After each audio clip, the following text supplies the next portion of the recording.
hold your breath on the tariffs, right? So I think whether we're talking about our vendors from an automation perspective, which a lot of that stuff's made in China, or our customers' product, which again, a lot of that stuff's probably made over in China as well. We see a ton of our customers pre-buying inventory even before the election last year and bringing it in. So they were trying to get in front of the tariffs as much as possible. That helped us a lot, quite honestly, because obviously our main forte is warehouses. And so we needed more space. They needed more space. So we started to go out and find some overflow space for our customers, build that up. I think we're still carrying some of that inventory now, right? But maybe you guys heard in the news that a lot of the ships are coming to the ports. They're empty or half empty, right? Because some of those the ships are just not coming to the States right now. So I think that's going to change. But our customers are just hesitant right now. I would say that, right? Hey, what is it going to be? We did pre-buy. The other thing that we're seeing, which I think probably is the main point of the tariffs, is some change in strategy in terms of manufacturing, right?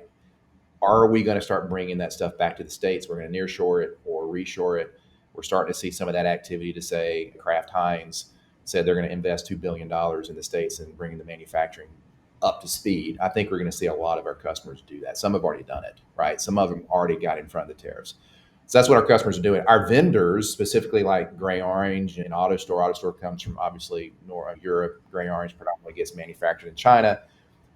We're starting to ask them to put tariff protections in our agreements, number one. And number two, can we pre-buy inventory, or can we send that inventory through a third party, potentially, i.e. India, and potentially get around some of the tariffs, right? So Gray Orange ships from China to India, then India to the States.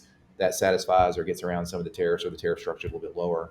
Europe is a little bit different, obviously, than Asia. So we're still just trying to work with the vendors to try to get around some of that. But we don't know. ROI calculations from a robotics perspective obviously can be very much manipulated by tariffs. If we have to bring a bot in from China and it's 145% tariff, that's going to blow the ROI up. So we either have to find a domestic source or work with the vendor to work around those tariffs. Or Gray Orange, I know, is potentially talking about shifting maybe some of their production from China to India to long term, right? So not only are we seeing our customers shift production, we're also starting to see some of the automation vendors shift some of their production as well.